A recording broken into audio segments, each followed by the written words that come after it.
He didn't come up to the fence this day. So I started to think, oh, what's going on? So I went up the paddock and I saw him near the fence and I was like, oh, what's he doing there? And then my heart just dropped, like literally sank into the ground, because I saw that he was actually hanging off the fence. So his back legs weren't touching the ground at all. His front legs were, but he had obviously been there for quite some time and he had sustained some fairly significant injuries. And he had trapped himself on top of the fence with his full hindquarter body weight on the injury, which was catastrophic. He had cut his inner thigh near the femoral area, quite up high, to the bone, and he had obviously been stuck there for at least a couple of hours. We're not, like, it wasn't all day, because I had been out at about 10:30, 11 o'clock and he was fine, and this was 4:30 in the afternoon. It's nearly dark because it's the middle of winter. I knew the vets were on their way because I'd got the phone call saying that they were on their way and they would be 15 minutes. So here's me thinking in my heart that I've got 15 minutes left with my horse, and that just, and I thought he was dying. I thought, you know, this is it. I've fucked up. I've failed my horse. I failed my friend who gave me the opportunity to own such a beautiful horse, and I hadn't even finished paying him off. I was so wrecked, and I'm just like, I'm sitting there and he's just in pain and I couldn't even exist in that moment. You know, hey baby, my little man, and he's so sweet. Look at him, he's just the greatest. Aren't you? It was his birthday yesterday. He's one. You made it, didn't you, sweetie? Now, the vet had come out. We patched up his wounds. They've looked at the big horrific wound under his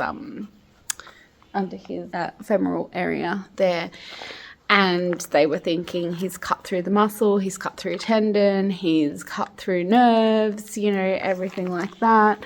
But at this stage, we still hadn't got him up. He was still on the ground. It was dark. And Kesha loves Bixi. You know, she's been with Bixi since he was a couple of months old in the herd, and she obviously noticed that Bixi's injured, and she's broken down the gate, like she has gone through it, and she's charged up. And the vet and I are on the ground, and Kesha's there, and she's snorting, and there's like puffs. And I was actually quite impressed. The vet is like, oh my god, is that a stallion? And I'm like, Kesh, stop it, go away. And Kesh is like, oh, it's Rhiannon, everything's okay. And once she knew that I was there, and we had several consults with senior vet to see what the best way to deal with this wound was. The senior vet decided that just leaving it open and twice daily cleaning, it would be the only way to treat it. So we cleaned it all out. You could clearly see broken sheaths where the muscle was attaching, and it was not a nice looking wound. We cleaned it up as best we could, and then we got him up to bring him down to the barn, and he couldn't stand on it. You know, he got up and he just could not stand. And then when we did get him bearing weight on it, he was knuckling over really, really badly. And at this point, the vet was like, uh-oh, we've got a problem. So we decided to let it go and see what would happen with some anti-inflammatories over the next couple of weeks. He was stuck with his full body weight on that injury, which caused significant pressure wounds that became apparent days to weeks after we had got him through the initial stages. So what I thought when I saw the wound was the worst thing I'd ever seen on a horse. I was horrifyingly incorrect, because as the days went on, the pressure wounds emerged. Where he was sitting on the rail, it had caused disruption to the blood flow and deep tissue damage. So the wound that I thought was huge was 15-20 centimetre cut across his inner thigh from the fencing, actually turned into a massive wound that probably would have been about 50 centimetres long, and at its maximum width it would have been 20 centimetres wide. He also had a couple of pressure wounds come out on his hoof, which there was really no cuts or anything there at the time of the injury. So that was really, really scary when all of this started happening and coming out, when you think the worst has happened, and then it just keeps on going like some kind of nightmare that just keeps on giving. And as those pressure wounds kept coming out, you're thinking, oh my God, like, have I done the right thing by this horse? He was on pain medication, he's on antibiotics because the bone was exposed. He's, we're throwing everything we can at this so that he doesn't get an infection. He ended up having another pressure wound lower down on his leg come out, and then one on his hoof. And I know it sounds ridiculous, I sat down and bawled my eyes out when those two lower pressure wounds came out, because I thought, it's never going to end. Like, they just keep on coming. And I'm there, trying to patch everything back together. And it's just bad. Yeah, that and the knuckling over just killed me. Every time I saw him knuckling over, my insides would die. Like, I would just die a little bit inside. And I'm thinking, did I do the right thing trying to keep him alive? Because it was the only reason that the vets agreed to try is because they know me. They've known me for a long time. They know that I'm capable of looking after a wound like this. So they actually sat me down and told me that had they not had that working relationship with me, they would have really recommended euthanasia because of the effort and experience that you need to put in to get that wound to stay clean. Saying that, we had to rule out whether or not it was too cruel to try. So we sort of had to, we spent about an hour in the paddock getting him to walk forward, and there was a slow improvement. So after about 10 days, we had our third or fourth vet visit out, and they sedated him. He really got in and explored the wound, because by this stage it had started to granulate, and there were a few pockets, so we had to make sure that there was no rough bone. Rough bone obviously is an indication that he would need an operation to address that, because you won't get a wound healing if you have rough bone.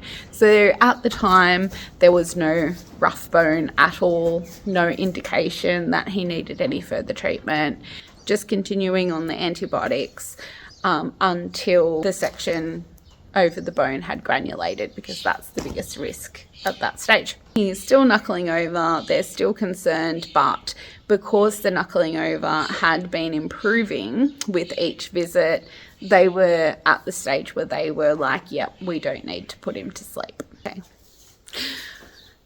This one pocket was not healing. So I kept sending pictures into the vets, and they're like, yep, it's just going to take time.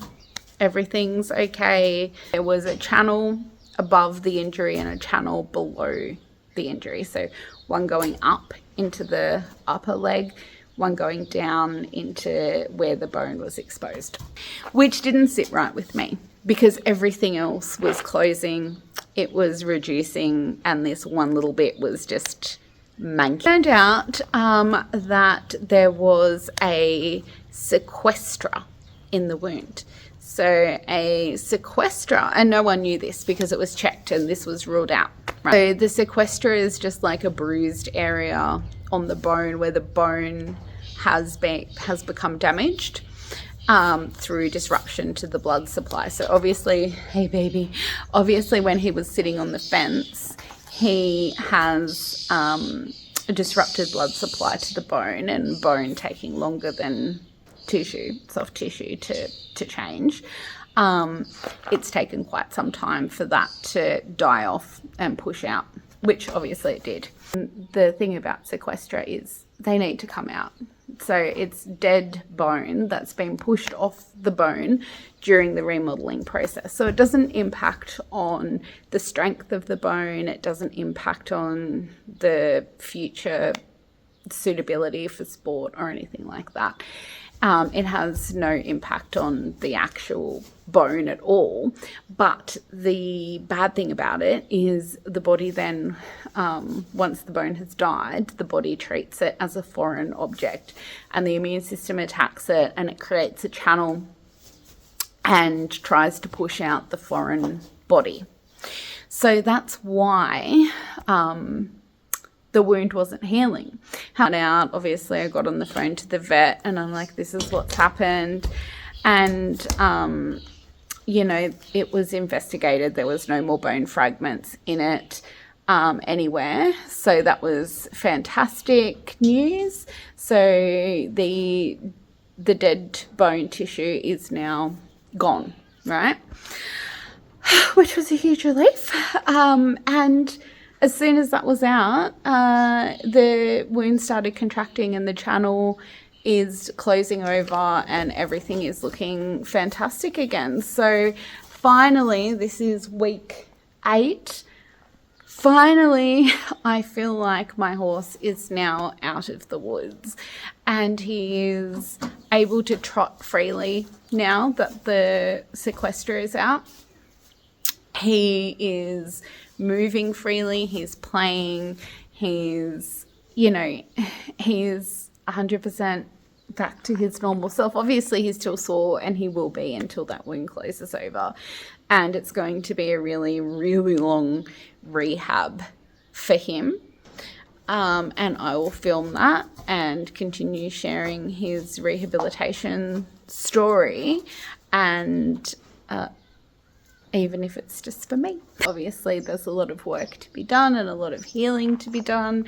And I'm going to be getting a equine physiotherapist appointment and working out what rehab we can do to strengthen that area, because there was a lot of disruption to the tissues in that area which are involved in movement, and obviously the knuckling over is still a concern. Although he isn't knuckling over in the walk, he can canter and buck, oddly, in the paddock, so that's lovely.